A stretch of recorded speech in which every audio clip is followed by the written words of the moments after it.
We're losing! Teamwork, guys, more teamwork. They're burying us alive! Well, shit. Jeez, Louie.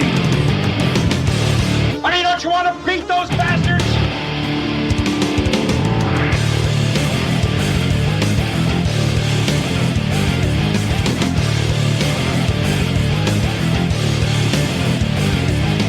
In my book, we're going to be winners. Listen, I ain't got nothing left for you to sign, because you're training like a damn bum, you know that? Screw them. What are you doing? What are people doing? Is this early access to? Hey, let me tell you something, bro. Get out there now and do the best you can. What's up? Welcome to episode 14 of Bad Fodder Figures. This is Captain Mike M. Joined tonight by Matthew and Jeremy.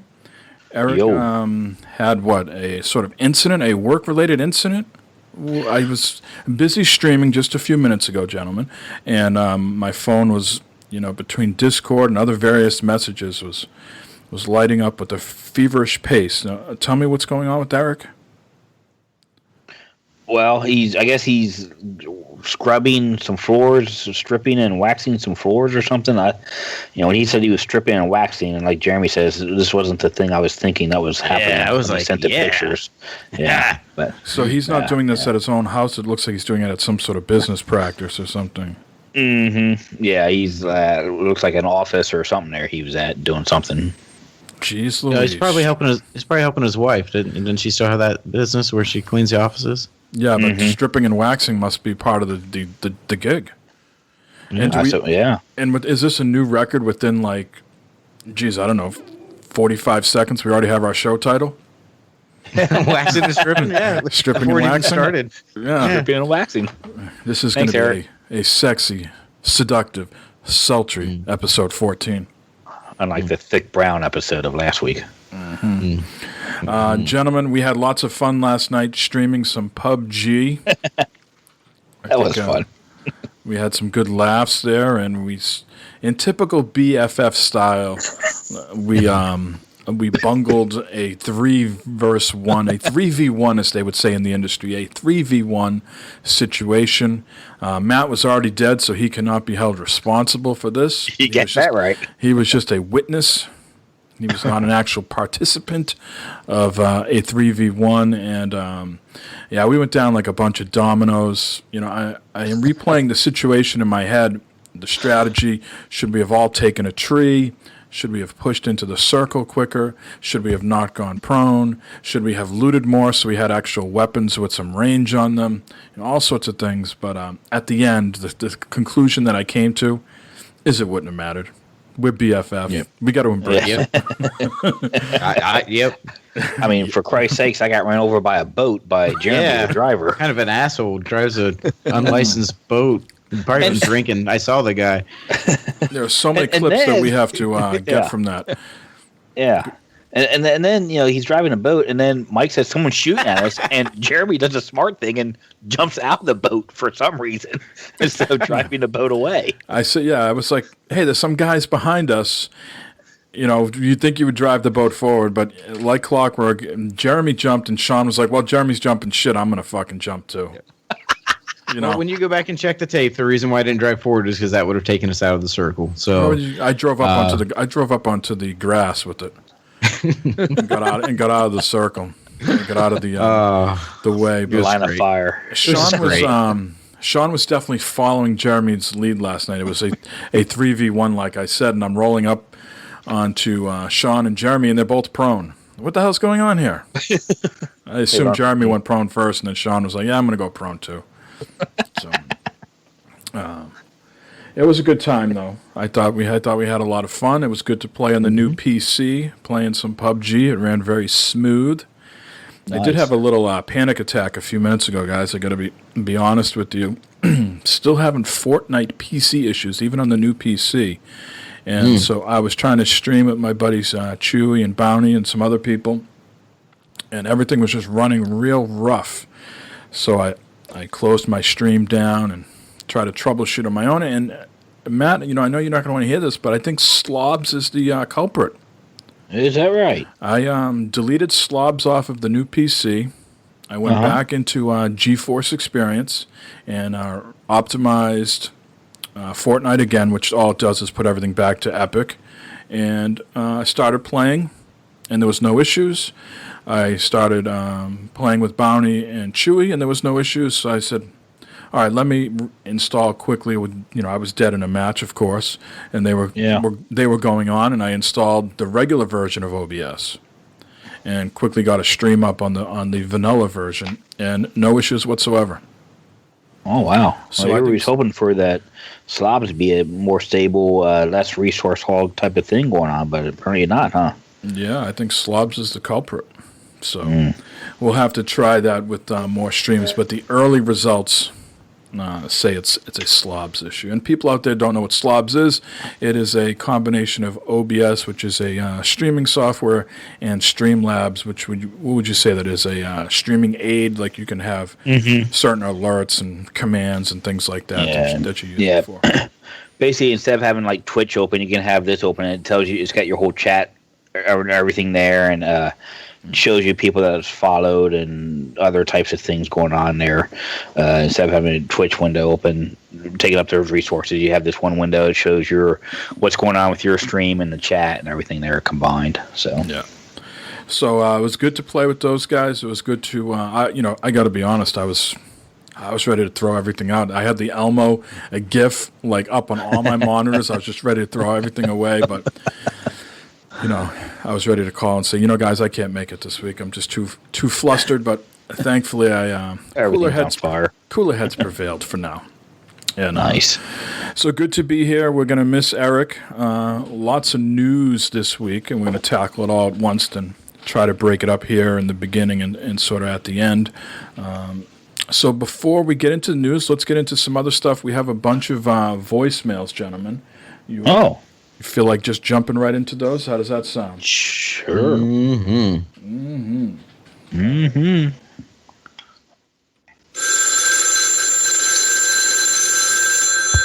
Operator, may I help you? Operator? Are you the operator? I'm long distance, sir.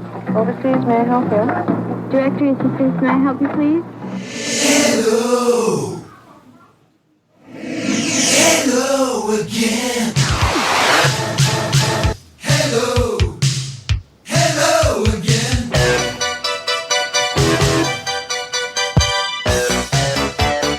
All right, so you guys are going to notice a trend this week with the voicemails. As I go through these, just let me know if you notice anything out of the ordinary. So, we're going to start off with Vaughn, and I got to tell you, Vaughn, this podcast is really about me, buddy, okay? I got all these people writing me and emailing me about Vaughn this and Vaughn that. Vaughn, this is about me, not you. Are we okay with that? There's people, But I'm kidding. There are people, Vaughn, that want you to join our Discord. They would very much like to talk to you. So if you feel so inclined, you can do that. We can give that to you. And also, speaking of Discord, let me bring up Discord real quick. Talks amongst yourselves for a minute. Dave, RoboPig, wanted to relay a message to you, Vaughn, about some sort of documentary. Let me look this up here. Really, the spotlight should be on me here. But RoboPig says, let Vaughn know for gaming documentaries that he should try to find The King of Kong, a fistful of quarters, which sadly isn't on Netflix anymore. Yeah. And on Netflix, he can check out Man vs. Snake, Atari Game Over, and All Work, All Play for some good gaming docs. So I think I bungled the name there. The King of Kong, a fistful of quarters. That's the whole name there. Yeah. So that's a good one. Yeah, That's so a good check one, those yeah. out. And thanks to RoboPig for sending that along. And Vaughn, I believe if you want to join our Discord or anybody else that wants to do that, it is tiny.cc/BFFS. Now, I should probably check that out while I'm talking because maybe I'm giving you some sort of link to something else that will blow up your computer, and I don't want to be held responsible, so let me just check on that. While you're doing that, Matt can tell the phone number if someone else wants to call in. It is the correct. All right, go ahead, Matt. 508-659-BFFS. He surprised himself. 659-BFFS. Yeah. It's like, son of a bitch, I was right. And yeah, the URL again is for Discord is tiny.cc/BFFS. Enough with our BSing. Let's hear a voicemail. What's up, Dad Fodder Figures crew? It's your boy Vaughn. Real quick. Number one, God of War trailer. Awesome. Day one purchase for me. Hope you guys check that out. I'm sure you've seen it by now. That was one I was hoping they were not going to postpone, and they gave us a date. Real hyped and excited about that. Number two, Nintendo Labo. Just a reminder, everybody always laughs at Nintendo when they first come out with a product, and then 6 months to 8 months later, we have it in our house. So keep that in mind. I did the same thing with the Switch, and I'm loving the Switch. Same thing is going to happen with the Labo. I'm not going to laugh at them this time. I'm just waiting for the second generation of whatever the Labo is going to produce. Because the second generation, they're going to see what other people do. They're going to copy it. They're going to make it better. They're going to see how it sells. If it sells, they're going to improve on it. If it doesn't, they're going to move on to the next thing. Nintendo always does. We always laugh, but then we always buy their product. Keep that in mind. And last, for you guys, if someone came to you today and said, we're redoing Mount Rushmore, we need 4 new faces, I want each of you guys to tell me what 4 faces would you replace Mount Rushmore with. It can be gaming, it could be a real person, movies, whatever. Give me 4 new faces for Mount Rushmore. All right? This your boy Vaughn. I'm out. Peace. Wow, a lot to digest there, Vaughn. First, we're going to have some news on God of War in just a little bit. I'll be honest, I did not watch the trailer because this is a day one purchase for me, like Vaughn said, and I don't need any more spoilers. So I'm just going to buy that blindly at this point. Mount Rushmore. What are you guys thinking? Any? This guy named Eric, this guy named Mike, this guy named Matt, and Dr. Disrespect. Oh. Jeremy doesn't feel like he's qualified. No. Come on. Anybody have any sort of? I'm drawing a blank here on that one. There's Can we use that for homework for next week, maybe? That's a deep question. I'll have to think about it more, but I will come out there and say right now I am 100% confident in this. I know there's some people that will not. I can see some people rolling their eyes already, but I say middle finger to you, sir, and sirs, and other people out there. But I would absolutely 100% put Barack Obama up there. President Obama would be up there number one for me.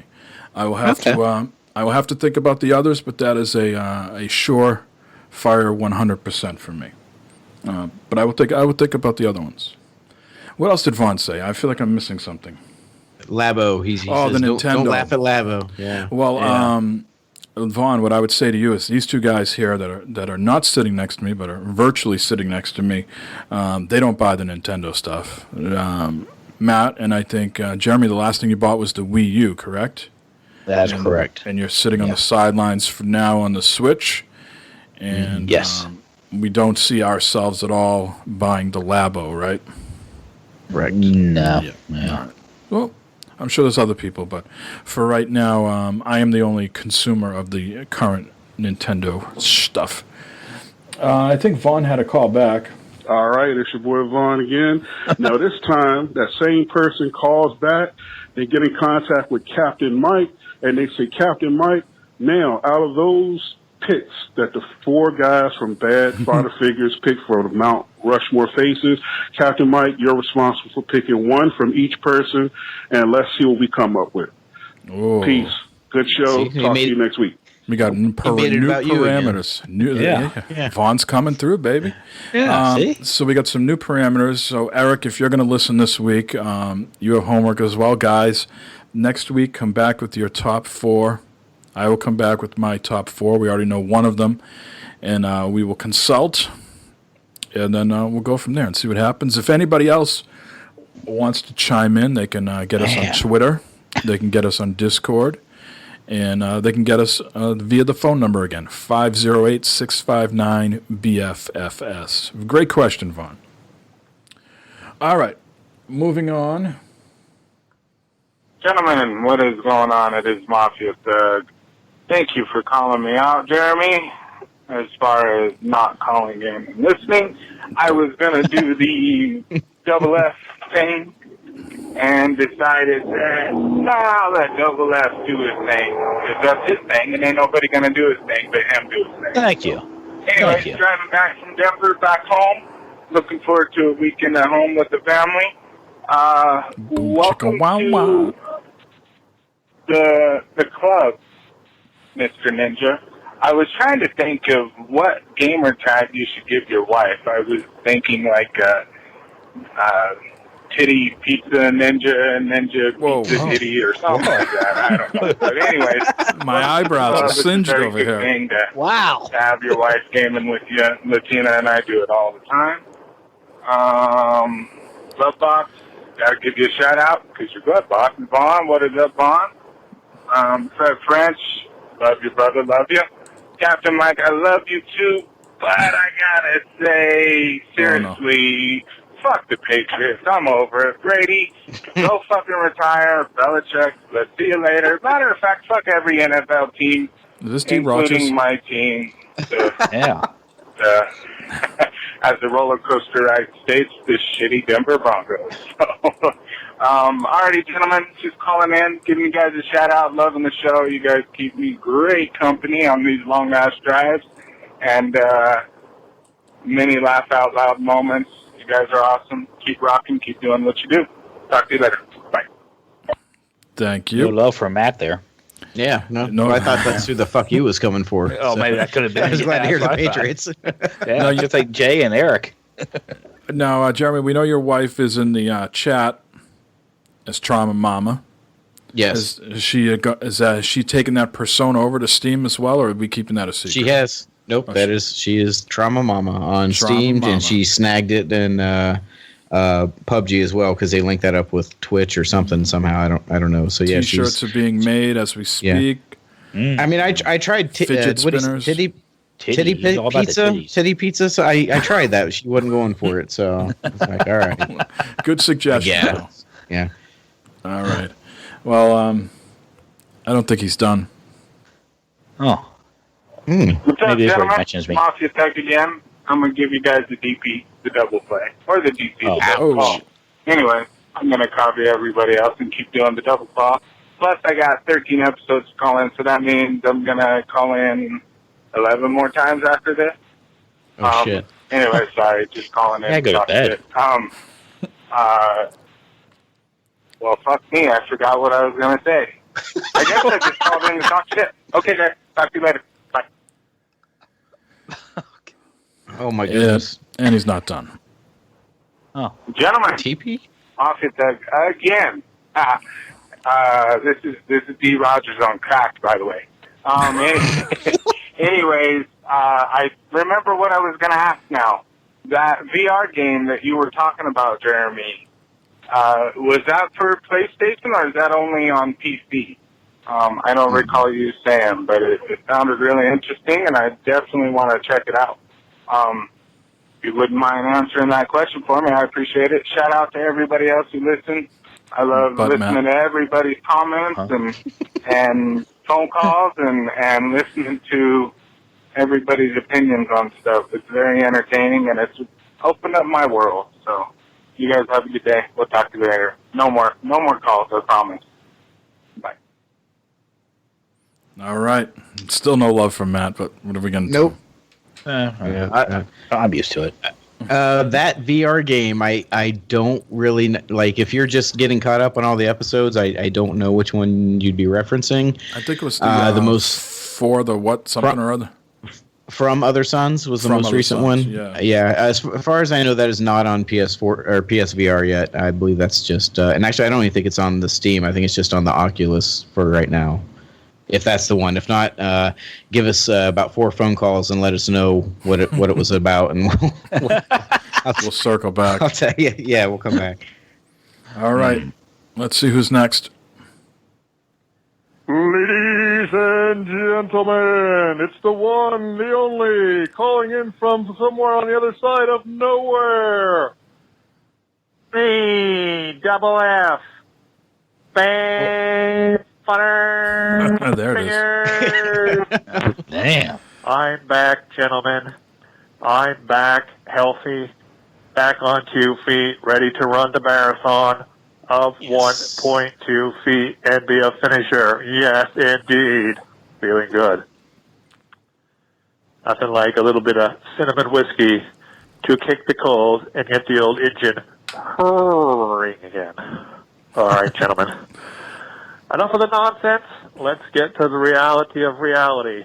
I have a question, gentlemen. I don't know if you covered this yet or not, but I'm going to ask it.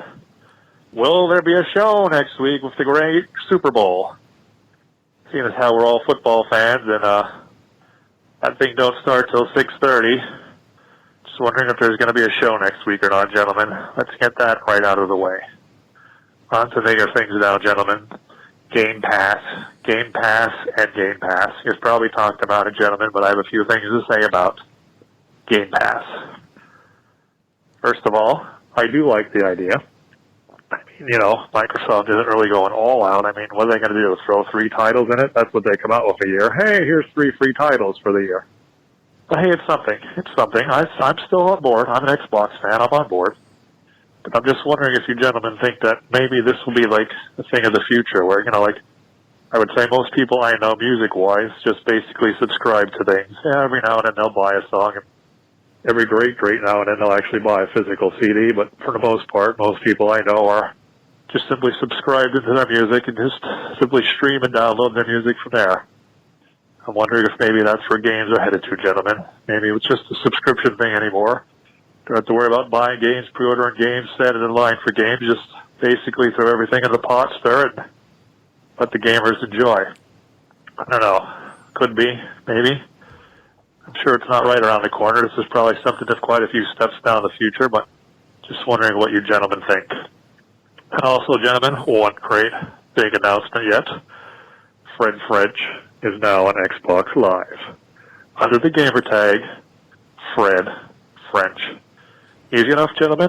Fred with a space, French. You want to play online with old Fred? Send me some friend requests. Look me up online. If I'm online, gentlemen, don't be afraid to invite me or jump in or whatever you want to do. I play fair. I play equal. I give it my best. And, of course, I do suck probably most of the time. But, on the other hand, I don't want to date your mom or rape your sister or have fear of your brother. Oh, Fred cut off. Pass. Before we bring Fred back in, let's talk Game Pass real quick, gentlemen. We don't have to be quick about it, but let's just talk about it. What's everybody's thoughts? You know, as Jeremy, as someone who doesn't have Xbox Live right now, does this entice you at all to get it back, to get these day and date releases of the first-party Microsoft Studio stuff? It makes me more likely to do it. I'm not going to say one way or another right now. But that's solely based on the fact of the titles that they have coming out that we know of are not really all that high on my priority list. Sure. So, but, you know, say, you know, Sea of Thieves, they get their shit together and get their servers working, and it comes out and it's, you know, it's not a shit show and everything like that. Yeah, I can definitely see paying $10 to play it for a month, especially if we're going to do some BFF nights or something like that. Or, you know, Crackdown, when that finally comes out, I'll pay $10 to try that one for a month and then, you know, see where it goes from there or whatever. But the idea of a continuous $10 a month or $120 a year for Yeah, there's a lot of games. There's like 200 games or something like that you get over the course of a year. I saw some, again, of these math wizards who's like, it comes down to 50 cents a game or something like that. It's like, well, yeah, it does, but you also probably own half of those. You probably already played another half, and then there's probably some that you have no interest in, and then a lot of them are Xbox 360 titles. But not to say it isn't a great deal, but it's certainly not like 50 cents a game great deal or whatever. So realistically, yeah, I think it'll be a great way for people to dip their toes in the water for something like that. But me personally, it's not going to be I can't wait to subscribe all the time. No. Now, without J Maniac 17 here, I can't remember if you need Xbox Live to do the Game Pass. Like, can you just buy the Game Pass with like a silver account? I would imagine you probably could. You just wouldn't be able to play online like you can with the gold stuff. Well, would be my guess. I guess what I'm getting at is, for someone like you who doesn't have Xbox Live currently, you just buy Game Pass for the $10. Then can you just go around on PC and download Sea of Thieves and start playing on PC? Probably not, just because the Play Anywhere stuff that will play on PC, you actually have to buy it on PC. So it's not you buy it on Xbox, you have it on PC. It's you buy it on PC and you have it on Xbox. At least as far as like, what is it, Gears of War? That's the only thing I've gone through with that so far. But with that, you had to buy it on PC if you wanted to do the Play Anywhere thing. So it doesn't go console to PC, it goes PC to console. Right. Again, without Jay here, I that sounds logical to me, but no. I just have a sneaking suspicion we're going to get a tweet from him. Yeah, setting us straight on all things Xbox. Matt, you have Xbox Live now because you have an Xbox One. Yes. I think you have a trial for Game Pass as well. You might already be expired. Yeah, I used it already when I first got this fine piece of equipment from you. Yes. I used my Game Pass there. I will probably try it out, especially for this Sea of Thieves, because I'm kind of intrigued by that game. Right. And I figure, $10, $20 to get that for a couple months will be better than paying the $60 for it. And if I like it, then maybe I will go ahead and buy it. Pay the $60 for it. But I think for now, I think that's the way to go, to try this game out and see if it's going to work or not for us. Mm-hmm.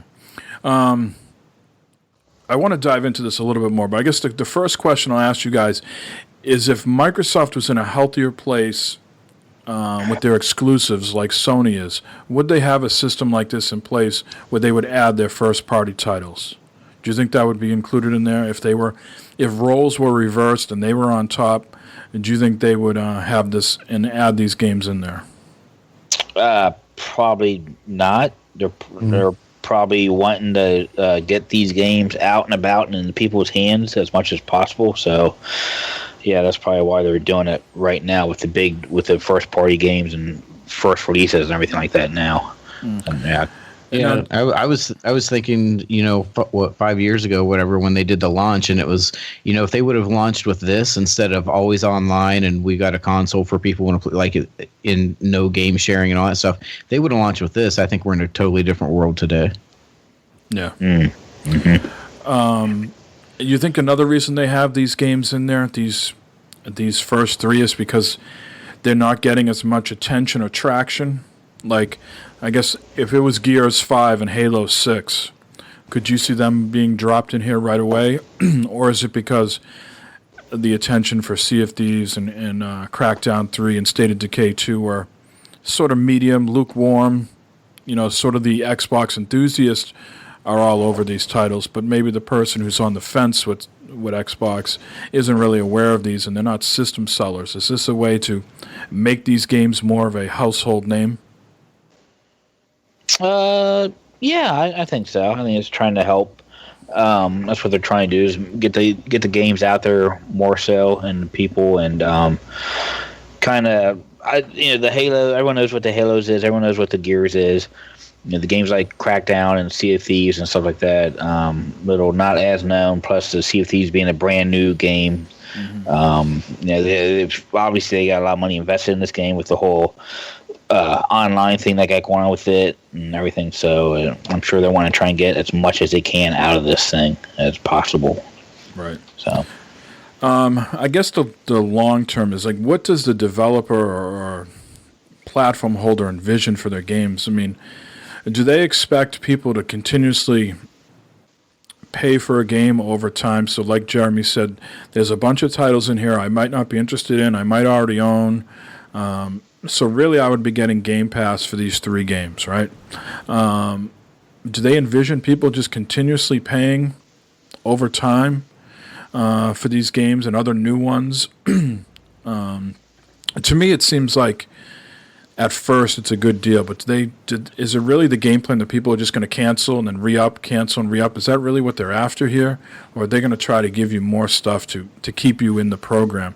Because it feels like, again, they would just add more older games that I might already have or might already played somewhere. So I'm wondering what's going to keep me spending the $10 a month. So I've played 2 months of Sea of Thieves. We've done every sort of task, quest, found every treasure chest, imaginable. I'm done with the game. I got 100+ hours in it. I don't want it anymore. They got me for $20. I put over 100 hours in the game. They got me for 20 as opposed to 60. That's me winning there. Does that win for them? Is it a situation? Let's get as many people in as possible, rather than get just a few hundred in for $60. I think it's a separation.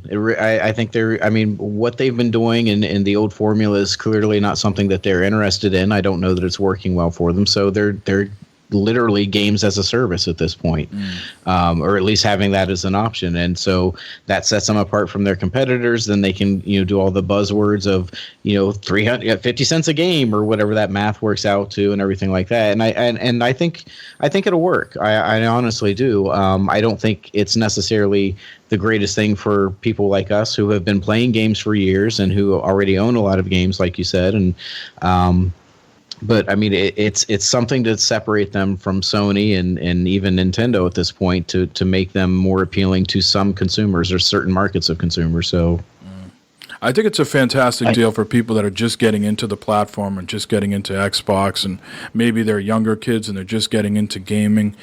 I just worry about.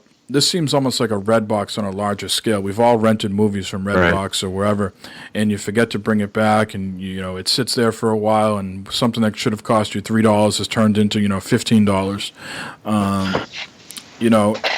We'll have to be vigilant to cancel and re-up as the games come out, right? So we're done with our Sea of Thieves, we cancel. Crackdown's a few months later. When that comes out, we got to re-up, and then you got to you finish that, you cancel. I don't know if that's how they envision it to keep people on board.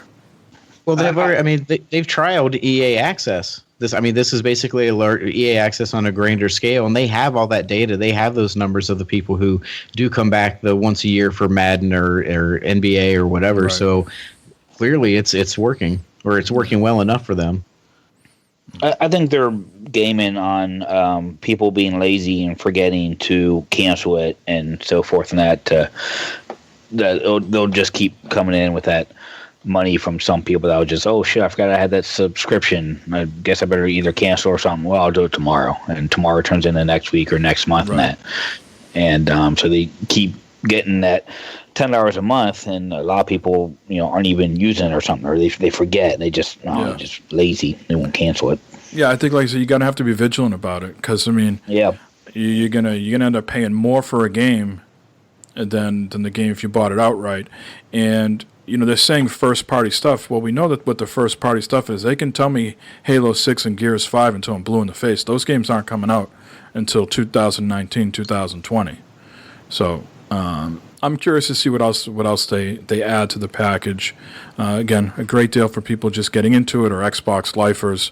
For me who dabbles in a bunch of things, it's going to be something I'm going to have to jump in and out of consistently, re-up.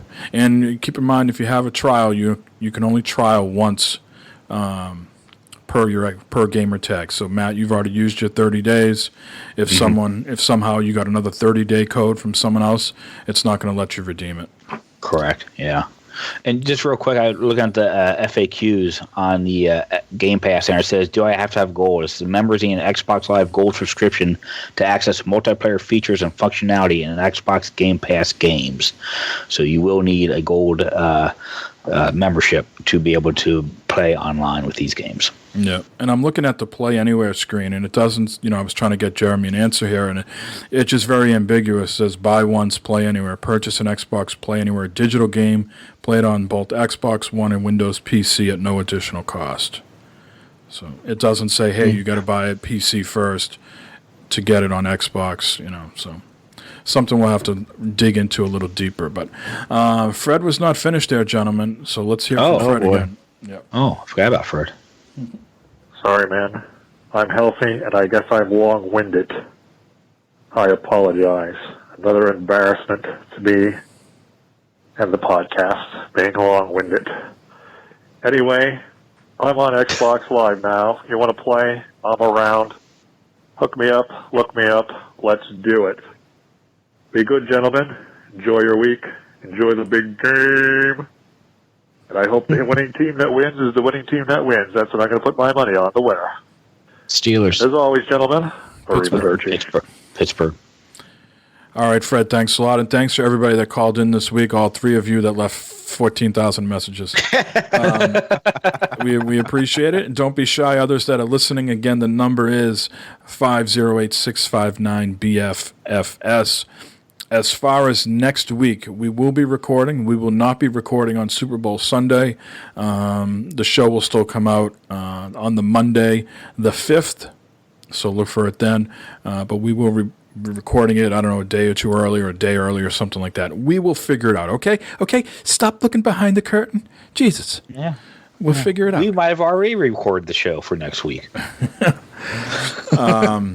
So again, thanks for everybody that has participated. We appreciate it. Let's move on, gentlemen, to what we've been playing. We'd start with Eric, but Eric's not here. So, Matt, I am looking at your list here. I am very intrigued with this Harry Potter series. What's going on here? I had that on there last week. I forgot to talk about it. They brought on HBO Go. They got the whole Harry Potter series of movies on, from the first one to the last one. So I started. I've never watched them before. I never read the books. I never watched the movies. So my wife has done both. So I'm Harry going through and Potter. Harry. I thought it was a porn, Harry Potter, but it's not. But it's not 70s Harry Potter. It's just Harry Potter. No, it's 90s Harry. So I'm going through watching the whole movie series. I'm on the second one, and going from there now. Interesting, typical shows and stuff. They're kind of weird. With the whole wizardry and magic and stuff like that. I can see why kids liked it and why some parents were upset over the, thing there was witchcraft and Satan and all this other stuff going on there. But it's neat. It's a neat movie. Cool. I've never seen any of them. Yeah. It's not something I was like, oh, you gotta go out and see these or anything like that. But it's just I've never seen them. They're on now. I'm kind of curious, so I'm kind of going through and watching them.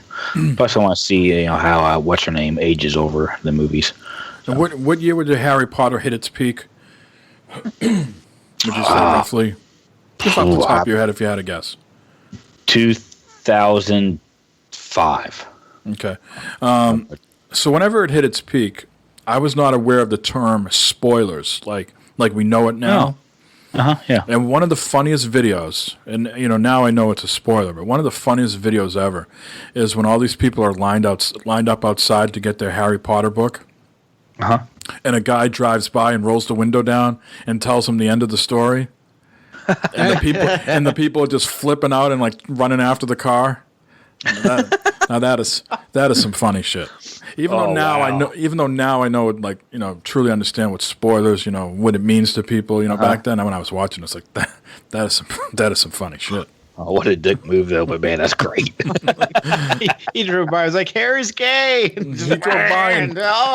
drove by and something said like Dumbledore died or whoever was in the the people just people went nuts.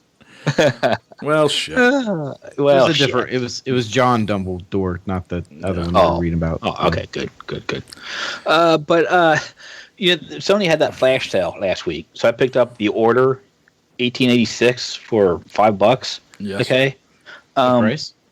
Yeah, good price for the game. I'm really glad I didn't pay $60 for this game when it first came out, because I almost did. Yeah, it's slow. This game. It's a beautiful looking game. It's beautiful. Oh, it's so beautiful. It looks great. The motion capture and everything on it looks really good. But the gameplay is wow. I don't remember the game. Slow. I mean, I just remember the one part where you had to do some stealth missions that were kind of a pain in the ass. But I don't remember the I'm at the beginning here, and it's just I haven't got anything real stealthiness stuff yet, Mike.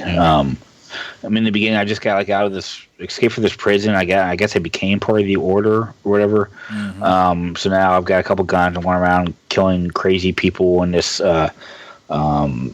hospital and that. And I don't know. It just seems. I'm not much on the quick action events type things. Oh yeah, what do they call it? Quick time. You know. So there's small a lot of fingers, that going on. Small fingers don't move fast. Small by what fingers people don't move say. fast. Yeah, exactly. And plus, I just my reflexes aren't that fast anymore, neither. But notice just every time you encounter someone in PUBG. Yeah, well, yeah. Well, that's when I spaz out too when that happens. I get. You guys make me so goddamn nervous. But yeah. So I don't know. I might keep playing it, but I'm just like, oh, I can't get into this. This isn't that it's fun. good. It's good at $5. It's worth playing through. It's really not going to take you that long. My biggest gripe that I remember from when I played it was that there's literally like 3 different enemy types besides the bosses, so it gets a little monotonous. But the story is good enough.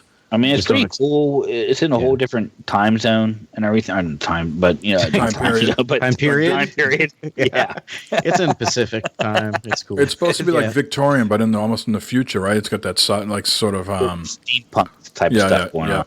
Yeah, I thought it was a really good game. Cool. Did you? Yeah. I'll try to play some more of it. I don't know. It's just kind of Yeah, just don't expect closure at the end of the story. And I think either a closure at the end of the story or adding multiplayer really could have helped that, but they did neither. I don't think they're ever going to go back to that.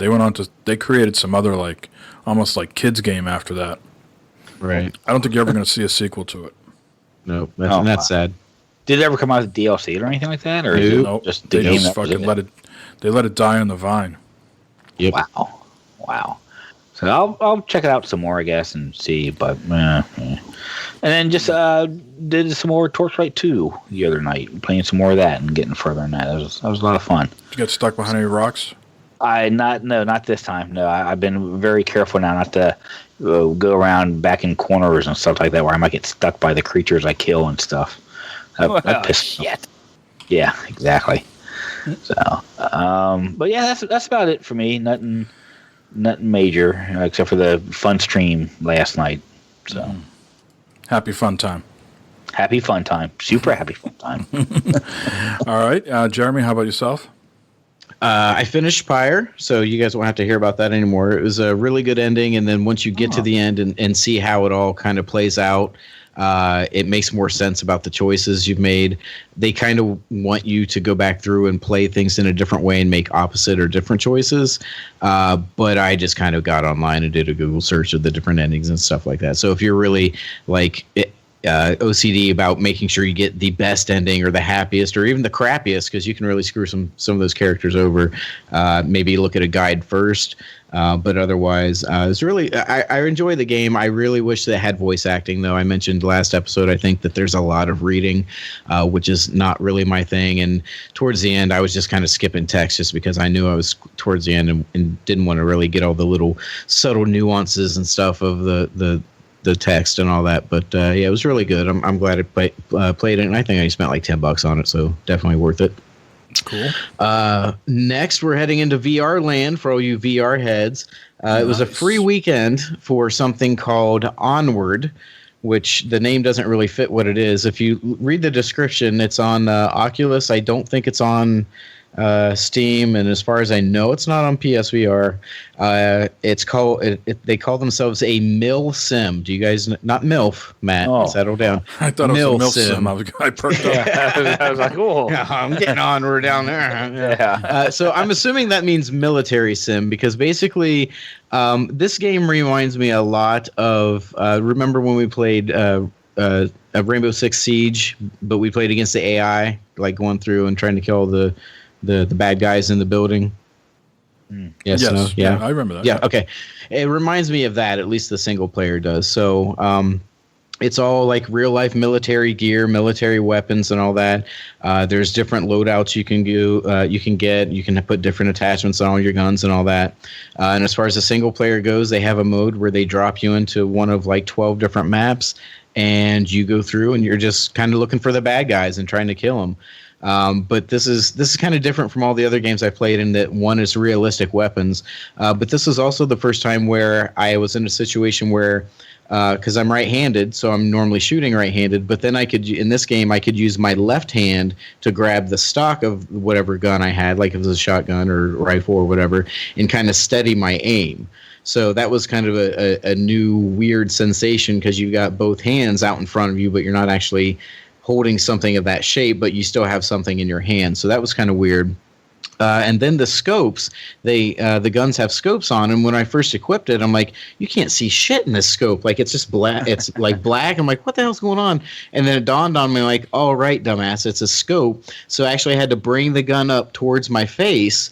And then as I got closer up, then you could actually see in the scope. And it had like it wasn't just like a snap to, like, when you hold down left trigger, it snaps to, and now you're automatically aimed in. You had to hold it still. You kind of had to move your eye around because if you didn't look straight through it, you would kind of see just part of the image or whatever. So again, yeah, it was a very realistic thing. It was very intuitive how to use it once I actually turned on my brain and said, oh yeah, this isn't just a video game.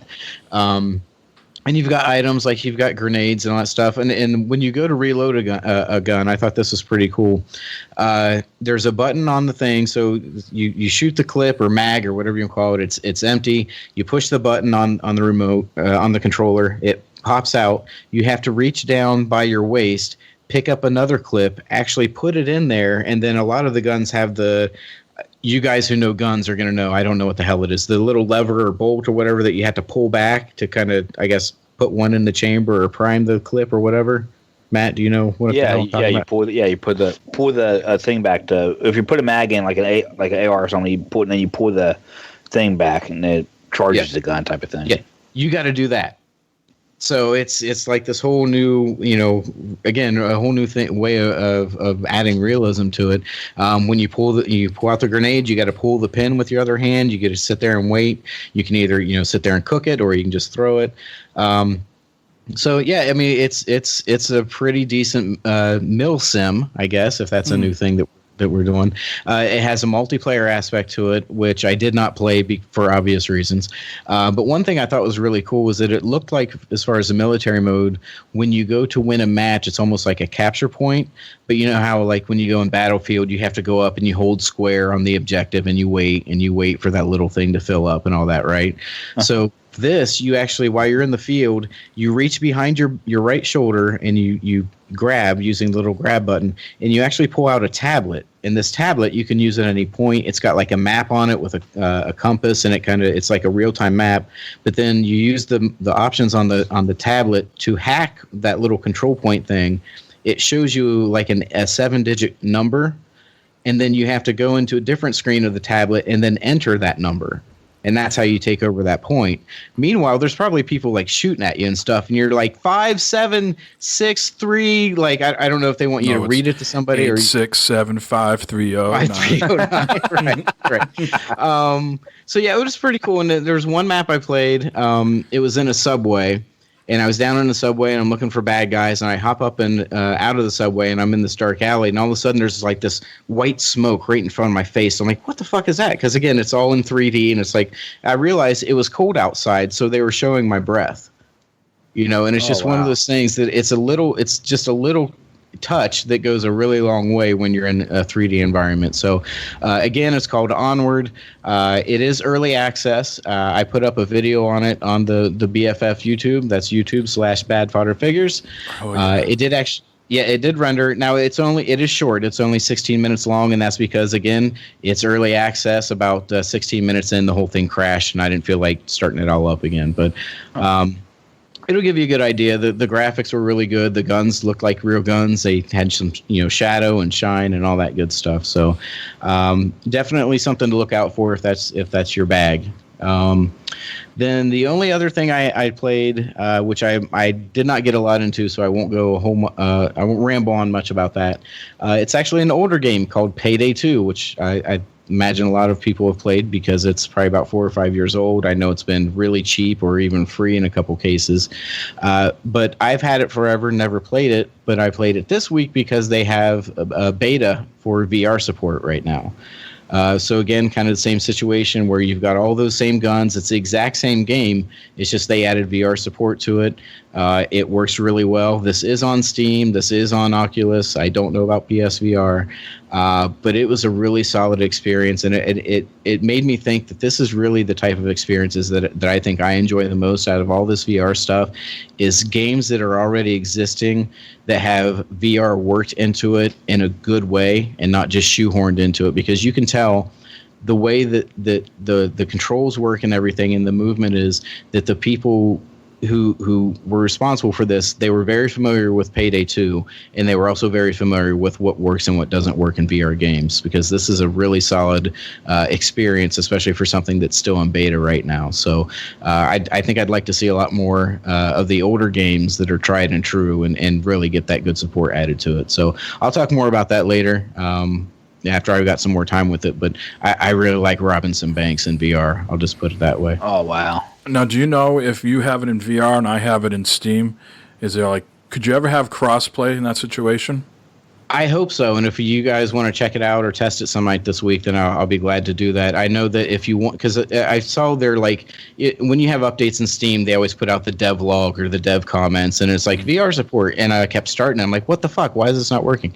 You actually, in Steam, if you want to try it, you go to the properties for that game, and on the far, the last tab when you pull up that little window is beta, so you have to opt into the beta for it. Once you do that, it'll upload another file, and then you'll be updated. So if anyone wants to try that, let me know, and we can try it, because I'm really curious to know what that would look like for someone else who's not in VR, what I would look like in the game, and right. So I know I have the game already. I have it on PC, so we could try that out. Yeah, and I know for people that are not into VR but might be into this game, it's also coming to the Nintendo Switch soon. So really, yes, it is. Nice. So, anything else there, Jeremy? That is all. That is all. So much of the same for me. Although this week we did get to play some PUBG, which we already talked about. But I hate to disappoint Jeremy, but I have once again fired up Skyrim. Because I am desperately looking through my library of a single-player to game, maybe off-stream, or maybe try my hand at streaming some single-player stuff on-stream, because I really haven't tackled that yet. And I got the new computer. I was like, let me look at some of the Skyrim. It looks beautiful, by the way. Mm-hmm. But I don't know. I'm just trying to get over that. I don't know if it's got a dated feel to it, because it is Bethesda, right? So their games have that old. They don't feel slick and modern, right? I don't know. I'm trying to give it a college try. So I don't know what I'm very early in the game, so I just escaped the place where the dragon burned everything down. I've gone to the first village, and the first village sent me off to another village, and then that village is sending me off to find some sort of dragon stone, right? Mm-hmm. I think that's where I'm at. And so I was trying not to go on the beaten path. I was trying to take shortcuts. I took a shortcut into some Giant's Den and got demolished. Oh, yeah. No, you got to avoid those giants, yeah. And then it brought me all the way back to where I started from to go to the next place. And I was like, I'm just not feeling this right now. Let me turn it off. But you're telling me to stick with it though, right? Keep sticking with it and it should get better. I will say for at least a little while longer. Yeah. So first thing, save option. You probably even have a quick save or something like that. You need that in Skyrim just for reasons like that. The second thing is, and my concern with you and Skyrim all along, because after you got into Fallout, obviously they're very similar games in the way the structure of the story and quests and all that. But Skyrim is very much more melee focused than Fallout is. Not to say that there aren't ranged attacks, but more often than not, you're going to be trying to kill dudes with swords and shields, swords and shields more than bows or even spells. So just kind of keep with it. And you're doing the right thing. The main story is not all that great. I might maybe try and find a couple items that would really help you out in the game, and they're not really game breaking, but they sure are a hell of a lot game easier-ing.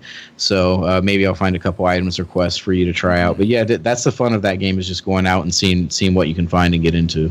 Yeah, and I don't know how many times I fall for this, but when I see an A button, it says press the A button. I'm not a tapper. I give it some oomph. I press the A button like I mean it. And I'm like, you're picking everything up. No, but I'm like, like a wolf dies, right? And I want to go like take its like fur or whatever. And if I hold the A button down, all of a sudden like the wolf is like attached to me and it's all ragdoll flopping around. It really means tap A so ever fucking slightly. Just give that thing like the lightest little push. And then it flips into the menu where you can, or whatever prompt to like, take whatever it's got, the meat or the fur or whatever. Yeah. Well, two things about that real quick. You can arrange some dead bodies in some very suggestive poses with that feature. The other thing is, and this was, I don't think they've ever fixed it, using that same feature, you can put a bucket on top of a shop owner's head and then rob him blind. Yeah, because he can't see you stealing, so he just lets you do it. Like in that, I felt. So a part of me when I went to the first like house, right, like where you met the guy's sister who you escaped with, right, and none of the items there were red. Like I know this is sort of like Fallout with fucking wizards and spells and shit almost, right, and so I go into this person's house and none of the items are red. And I remember in the early days of Fallout, you just take everything. You're just picking up anything and everything. And I don't know is that what you guys did as well? As you picked up everything you could, or no? At you'll first learn. I did. Yeah, and then you'll learn not to when you're constantly encumbered. Yeah, and you have to move slow. So yeah, don't. Yeah, I took all their food and everything, and like their daggers and stuff. Nice. I was like, I did feel bad. I was like, what the fuck are these people going to eat if I take all this shit? That'll be fine. Yeah, for fun. They'll spawn some more. Don't worry. Yeah. So it's really a fun game. Yeah, I think you enjoyed it.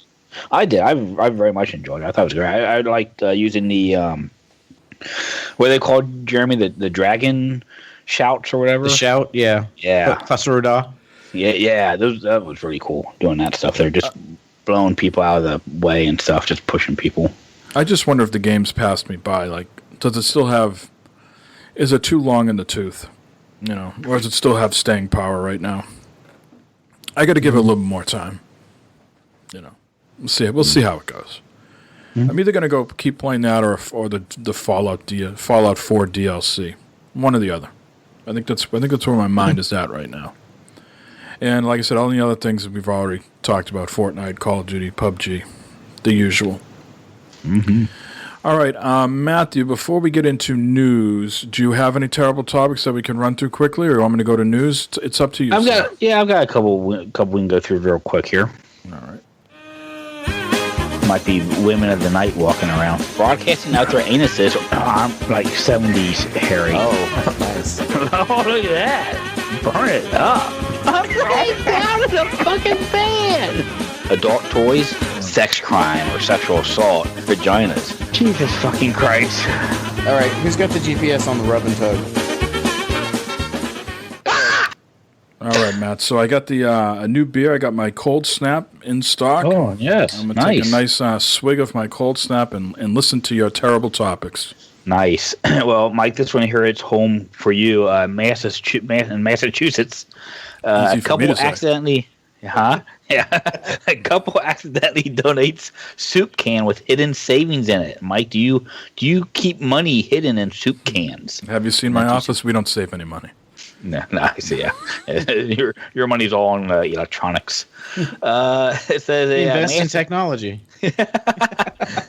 He's a Silicon Valley man. Yeah. A Massachusetts couple donation to a local soup kitchen may end up costing them thousands of dollars after they end up giving away a fake can of soup used to hide their cash. Amanda Matuccio told Boston 25 Matuccio. Okay. Told Boston 25 News on Friday her parents cleared out their soup cabinet a few weeks ago and only realized several weeks later that they gave away the fake Campbell's tomato soup can. All right, so I'm going to stop you there real quick because I went to school with the Matuccio and he had a sister named Amanda. So I'm feverishly looking up to see if it's these people. But go ahead. When they went to put some more money into the can, they realized it had been put in with the donations. It was kind of devastating, Matuccio said. The fake can had a bottom that unscrewed and contained $2,500. It was a combination of $100 and $50 bills. I just hope whoever did find the money, if it has been found, if they see this and maybe find it in their heart to return it. Frank Leary, who runs the Middleton Food Pantry, does that sound familiar, Mike? Do they live in the Middleton area? Unless they moved. These people I knew were from Malden, Massachusetts. Where the cans ended up, said the facility receives hundreds of donated cans of soup every week. A search of all those cans so far at the facility has not turned up the cash-filled can. I would love to find the can of soup. That amount of money is a terrible, terrible loss for anyone. For all I know, that Campbell tomato soup is sitting in someone's cabinet right now, and they don't even know it. The Middleton Police Department told Boston 25 News that they've reached out to the family to see what they can do to help. Matuccio's father said if the person who found the can doesn't return it, he hopes they can use the money to help make their own life better. Well, yeah, because they have to get tomato soup from a food kitchen. I'm pretty sure that they probably could use that. So yeah, I mean, no one buys tomato soup on purpose, let alone my father does. Oh, really? Oh, man. Yeah, I mean, tomato soup at our house, especially Campbell's tomato soup, just sits in our cabinet all the time. We hardly ever use tomato soup. Now we know where you keep your money. Oh shit. But yeah, so man, watch what you throw away. Watch where you keep your money. Just that's not good. You get lost like that. That's a lot of money to lose something like that there. You don't have to answer specifically, but you guys have something. Do you guys have like what would you call that? A surplus of cash on hand in case something goes awry? Yes. I don't. Not immediately, like in not in a can I could go grab out of the cupboard. I have money I have access to. I don't. The ATM machine won't work when the electricity's down. Oh Jesus! When the EMP comes, the ATM machine's not going to do shit for you. At that point, I won't give a fuck. Oh, Jesus. Exactly. It's almost at that point too. It's like, what does it even fucking matter anymore? Does Quicken know about this hidden stash? Is that factored in? No, it doesn't. Shh. Keep that quiet. I have to start scrapping my washer as soon as that happens. Hey, I started that process today. I sent out a picture to all you guys there. I started taking the washer apart, learning how it works and everything. Very, very fascinating stuff going on here. Let's move on into the next topic. Mike's just like steaming right now. I can tell. Actually, eating my dinner. Oh, please tell me it's tomato soup. A perpetually congested woman had a tooth grown into her nose. What the? Yeah, exactly. Says here, have you ever had one of those colds where no matter how hard you blew your nose, you still feel congested? That was a daily life for a 57-year-old woman in China who had nosebleeds, congestion, and inflammation for decades. But because the cause of her nasal nuisance wasn't a lingering cold or deviated septum, when she finally went to see a doctor, they found a fully formed tooth that had grown upward into her nasal cavity. Doctors at the Hunan Provincial People's Hospital first discovered the tooth when they took a scan of the woman's head to look for the cause of her chronic inflammation. But all they saw was some sort of round object blocking her nasal cavity. When the doctors tried to extract the object, however, they discovered that they were actually dealing with an extra tooth, root and all, and needed to peel away several layers of membrane to remove it. It's nasty, man. Says here, supernumerary teeth tend to grow out of the maxilla, which is the upper jawbone. The teeth tend to grow downward alongside a person's other upper teeth once the baby teeth fall out. But sometimes the teeth form upside down, and instead of growing down into the mouth, they grow upward towards a person's nose.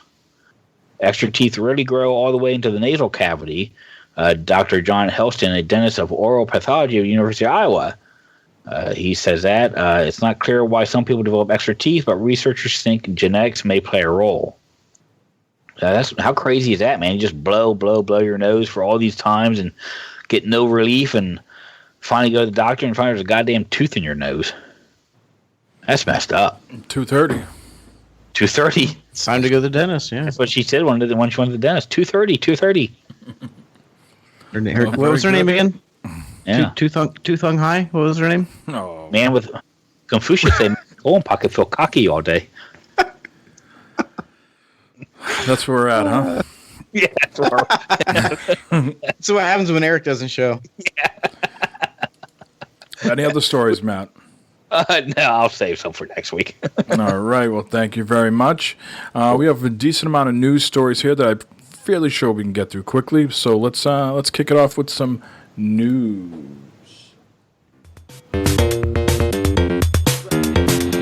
Really? Okay, do you hear what he just said? He just said, why don't you, for once in your life, just do the fucking news? All right, no. I'm going to do the fucking news. No, here is the fucking news. So this will not come to a shock to anyone. Anthem has been officially announced as a 2019 release. I'm not really going to say it's like been delayed or anything like that because, you know, they said late 2018, which we all knew was 2019. This comes as no surprise to anyone. Kotaku did a very long piece on Anthem, not so much the delay, but just, you know, what they're going through right now and how BioWare is working on the next Dragon Age and working on Anthem. And one of the sort of undertones was that BioWare and the developers specifically are concerned about the negative feedback of games right now and how Destiny went through its growing pains and how people are still upset with Destiny 2 and how the microtransaction thing changed Star Wars Battlefront 2. And so these people sort of talking off the record says, you know, it really has not so much stopped development of the game, but has really given them a moment to pause and say, you know, how are we going to get through this? We know this is a big franchise for us, and EA is now all about games as a service. It's not a $60 title you're going to buy and then be done with it, you know, 2 weeks later. This is something that's going to carry on like Rainbow Six, The Division, Destiny, and they don't want to screw it up, but they admit when they take on a new title like this, there's going to be growing pains and there's some apprehension on their side, like, you know, because the gaming world right now is toxic, right? And they're sort of apprehensive on how they're going to go forward with the game so that, you know, the blowback isn't so bad because they know they're going to hit some growing pains. So it's an interesting article if you want to check it out and see where they're coming from. But again, 2019 for Anthem, I don't think that's a surprise to anybody. What is a surprise to us last night, we weren't aware of this, was PUBG no longer has the starting island. Certainly sometimes you can be preloaded into the island, but the guns are no longer there to test out. But you also will be brought to other areas of the map, and they're doing this to sort of offset the load, to load everybody into one area with guns. It just was too taxing on their servers. So this was a way to get everybody into the game in different spots to not bring the servers down. I'm not sure if you guys were aware of that or if you like that. Do you miss the guns? I know, Jeremy, you played this title more than Matt and myself. What was your feeling on that? Well, the first night I ran into it was the other night where I was playing with my wife, and the first thing we thought, because we're at this, like right in front of those little wizard towers, and there's all these guys speaking Chinese, which isn't, totally uncommon, but it was definitely different. We thought we were on the wrong server. Like they had different starting zones for servers, but then after a couple other games that we were in different places, we're like, oh, maybe this is intentional. So yeah, it's weird, and honestly though, it feels like it takes longer for the games to load for me now than it did before. So I don't know if that was intended or not, but if that's the reasoning, I would say it's the opposite is what I'm seeing happen. Mm-hmm. Yeah, I guess it can't hurt. Keep trying, see what works, see what doesn't. No, I can't fault them for at least trying things out. Sure. Moving on here, a game that we have all purchased and maybe some of us aren't playing as much as we thought is Star Wars Battlefront 2. This game sort of kicked off around the time that we kicked off this podcast, gentlemen, so it's sort of a game that we'll always remember, I guess, in a certain way, because it is very close to when we started doing things here. But the reason I bring up November is because in March they're going to be rolling out a significant update. The quote here is, "Your feedback has been essential here, and we are preparing significant changes to progression that will address many of the things we've seen players asking for. We'll be sharing some more details about these changes in March." So I guess the question is anybody going to care in March? So we bought this game in November. Just quick math, that's somewhere around 4.5, 5 months later. Mm-hmm. Does anybody care? Is it going to be too late at that point? Is Red Dead going to be out? Is something else going to be out that's going to capture our attention that they've maybe missed the boat on this? Yeah, I'm pretty much off the Battlefront boat. I haven't played it since we played it and I'm not digging it. It's just I like Gamer Goalie. He has lots of issues with it and playing in that, and I don't know why he keeps playing it because he gets so frustrated playing it. But yeah, I'm not having fun playing that at all. Mm-hmm. So it'd probably be too late for me. Yeah. Now, Jeremy, are you going in anymore to play your get your rewards and stuff? I have not. No, I didn't. I stopped doing the daily stuff, but I haven't been playing it. But it's not because I don't have interest. It's just with all the VR stuff and everything, and trying to take advantage of the limited time, and then of course going back to the backlog thing. I just haven't gotten around to it. Do I think people will completely lose interest? No. I'm sure their numbers will probably have been shrinking. But I mean, this is Star Wars. Disney's got a movie out a year, and there were still people playing the last Battlefront at the time that this one came out. So, is it going to be the numbers they hope to have this time a year ago or whatever? No, I'm sure it isn't. But I don't think it's going to be like a some type of game that just nobody's playing and they totally axe. You see that segue I just left you there? Well, one thing they're going to do between now and March is come out with a new mode called Jetpack Cargo. This is going to be for 2 teams of 8 players, all equipped with jetpacks. What could go wrong? It's frantic. Terrible. It's frantic and fast-paced. So 2 teams of 8, all with jetpacks. Yeah, sign me up. All right. We got to at least do that one time on the stream, right? That seems worthwhile. Yeah. A game that we talked about a lot on Gamers in Beta. I think I even interviewed one of the guys on the development team. Headlander by Double Fine is now one of the free games on Twitch Prime. So if you have your Amazon Prime hooked up to Twitch and thus called Twitch Prime, starting on January 25th, you can get Headlander. Again, it's a Double Fine game. This is sort of a, what would you call it, a side-scrolling action-adventure game. It's got a bit of a retro feel, and a lot of times you just travel around as a head. So it takes about 10 hours to complete. So if you're into that thing, and you remember us talking about it on Gamers in Beta, you can now try it for free with Twitch Prime. We talk a lot about Fortnite, And Epic is certainly known for Gears of War and now Fortnite, but in between there, they're working on a game called Paragon, which I think, Jeremy, you've invested some time in. Is that correct? Mm-hmm. So Paragon is going to close on April 26th. They said, with heavy hearts, we decided to close down Paragon. We truly appreciate everything you've put into Paragon. We received many passionate ideas for where to take the game. The outpouring of thoughtful suggestions is another testament to this incredible community. But after careful consideration, blah, blah, blah, internal debates, we're closing up shop. It's just not going to work. They've made mistakes along the way. They say we failed you, and we're sorry. But they're going to give everybody a refund, it sounds like. Now, John, how much time have you invested in that game, would you say, approximately? Oh, if I had to guess, I'd put it somewhere between 20 or 30 hours, but that goes all the way back to when it was in beta still. Yeah, so they don't say, like, what the refund is exactly. It says, to request a refund, follow these steps. If you're not playing on PC, link your Epic account. If you play on PC or have already linked your Epic account, you can request a refund here. So I'm sort of torn between those things when they say refunds, right? Like, is it something you've played for an hour and it just didn't think it was a good game? Yeah, I can see. But I just feel like some people are just going to, they're giving me my money back, so might as well, right?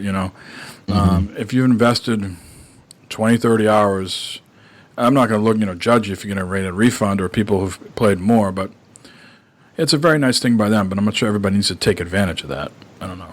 No, well, and I did go to the refund page mostly out of curiosity, and it's not just check a box, I want a refund, and here's my address. They are very specific as to what you paid, when, the date you paid it, how you paid it, all this stuff. So it's not just easy peasy, give me my money back. And also, like, this, I would have expected something like this from when the Marvel Heroes thing shut down, because as high price as all that stuff was, and the amount of money, the hundreds, if not thousands of dollars that I know people sunk into that, and they're just like, sorry about your luck. And with this being around for as many years, and they're just, there was no limits, or it's like, well, we're only giving refunds for the past year. So there's at any point, if you've given us money for this game, if you can show us those details, we'll get it back to you. So I thought that was, I guess they have that Fortnite money to cover it, but good on them, I guess. I know it's a game that you heard a decent amount about, and it sort of switched roles, right? So Fortnite, you just heard little bits and pieces about here and there, and they were just really pushing Paragon, really pushing it. And then quickly, boom, roles reversed, and you didn't hear a squat about Paragon.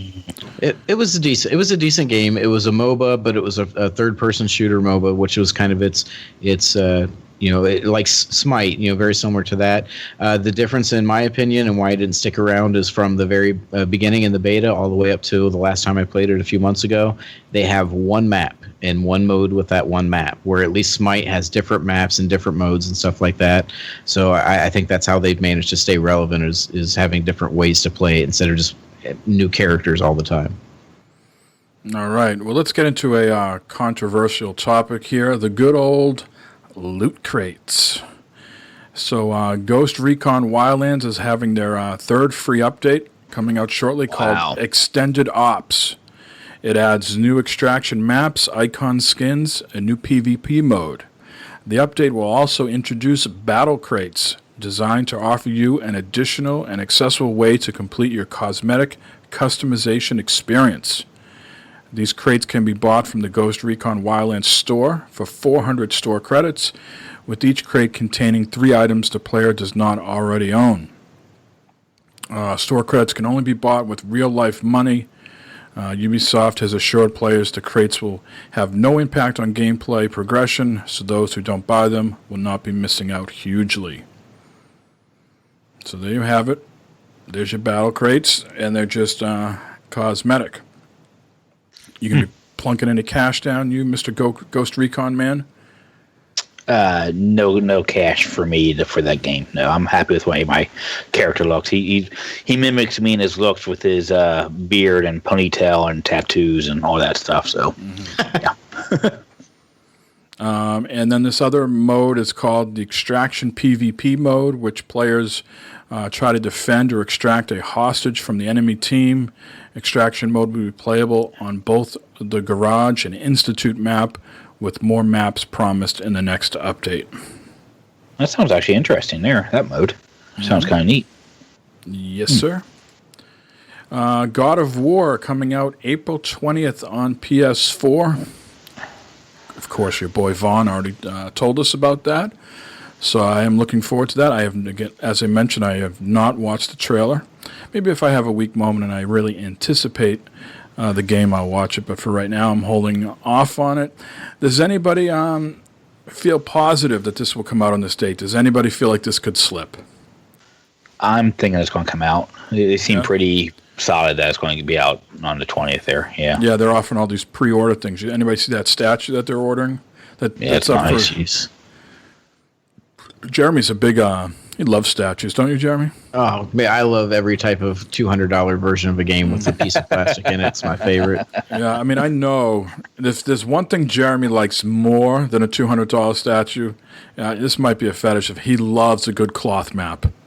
You know, he has told me a good cloth map is right up there with some of his favorite stuff. You don't want to know where that Ultima 9 map has been on my body. Oh.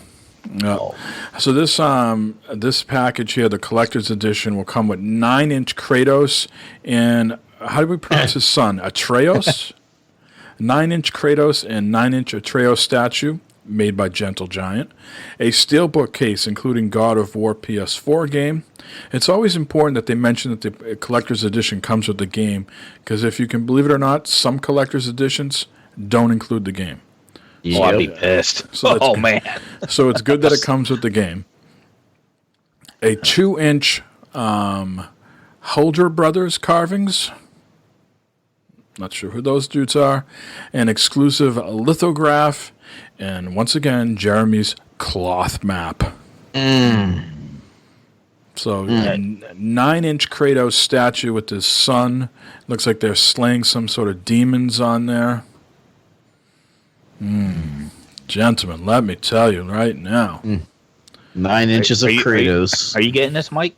Well, it's $129, Matthew. Are you getting it? You getting it? You know, that doesn't mean you're not. You know, I have some. Well, if you were listening to the stream today, weren't you? When I was playing, and those guys were giving me a hard time.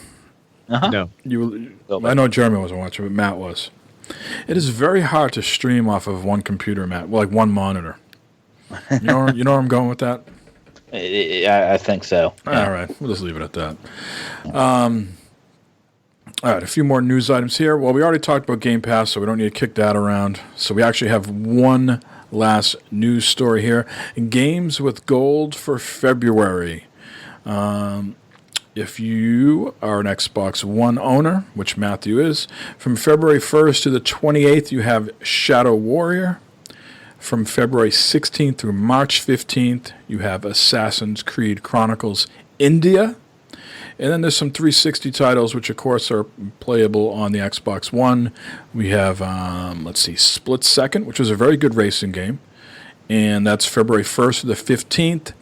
And then Crazy Taxi, February 16th through the 28th. Now, I can't remember, is that like a reboot of Crazy Taxi, or is that just like they like up-resed it or something like that? I don't know. No one knows really, right? And last thing, Matt, on, let's see, what's today, the 28th? Yes, sir. 2 days from now, Matt, me and you will be playing some new Call of Duty maps. Sweet. Yep. Can't wait. Comes out Tuesday, the 30th. Nice. Cool. Nice. I'll be on it. I'll be there. We'll be on there streaming them new maps. Yes, not new maps, the nude maps. The nude maps, yeah. We'll be streaming in the nude also. The nude maps that are new. And nude, yes. While we're nude. Yeah. Yes. All right, clear that up. Yeah.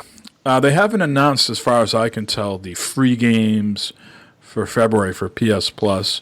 I apologize if they have, and I just couldn't find the link. I'm on their blog, and I don't see anything. So I think we're done with the news and thus done with this bad boy, episode 14. Let's give a shout out to Eric, who's been, quite honestly, he's been on more episodes than I thought he was going to be with the time change of this podcast and things like that. So kudos to him for being on so much and participating. And I hope all goes well with the what again? What's he doing? The waxing and stripping. And stripping. Mm-hmm. Yeah. Okay. Matthew, any sort of plugs, shout-outs, complaints, questions, concerns? Oh, you threw a lot at me there. Yes. Yeah, shout out Sean, Lucky Phantasm, right? Or Quicksilver, whatever his name is. He's Lucky Phantasm now. Don't trigger the man. He set up a GTA 5 server with 5M, so we could do some roleplay stuff and that. And I was doing a little of that yesterday. And it's really cool. It seems pretty neat. I don't know if anyone out there follows Jeff Favignano or Bay Area Bugs on YouTube. They do a lot of this, and they have lots of shenanigans and that. But he set up something for him and his friends, and he invited all us onto it also so we can do some hijinks on it and stream some stuff on a BFF game night or something like that. So thanks to him for getting that all set up and everything and doing that. And all the listeners and that, and giving us feedback with the phone calls and the Discord stuff and all of that, and just downloading the show. It's much appreciated, and it's nice having the feedback and interaction with people. So that's about it. Sean is here. We're only going to let him talk for a few seconds. I have servers because I play with friends. All right, Sean, that's enough. Sean, we can't have you talk anymore. You're not on this podcast, so he's just trying to help. He's just trying to be helpful. It's just trying to be helpful. Jeremy, how about yourself? Same stuff as Matt and same stuff as every week. Thanks to everyone for who's listening, and extra thanks to those calling in, including Mr. Mafia Thug. Good to hear from you again. Been way too long. Again, if that you can elaborate on whatever game what you're talking about, we'll get that on there, or head over to BFF. I've been trying to get all the VR stuff on there for anyone who might have any type of interest of seeing that. And that's about it. All right. Let's see here. Remember the homework, guys? The Mount Rushmore. Oh, yeah. Don't forget that. And anybody else out there that wants to give their Mount Rushmore, you can do that. You can get us on Twitter at BadFodderFigure. You can get us on the voicemail line, 508-659-BFFS. You can join Discord at tiny.cc/BFFS. So get those answers in. Depending on how many we get, we might read some of those answers on the next week's cast. So please participate. I want to give a shout out to Mark, Team Chaos Theory. He lost his grandfather the other day, so very sorry to hear that, Mark. And hopefully everything is, well with everybody, and you get through that as best you can. We'll be thinking about you. And then all the other people, the listeners, the downloaders, the people that contribute, thank you very much. And let's give a shout out, Matt and Jeremy, to all the people that stop into our stream. We've been streaming, all of us have been streaming on a more regular basis. And so just a big shout out to all those people that come in, keep us company, give us a hard time, laugh at us, encourage us. Whatever you do, all of it is appreciated. So keep doing what you're doing. And other than that, I think we don't have anything else to cover. So we're going to kick things off and say good night. And as Fred French would say, arrivederci.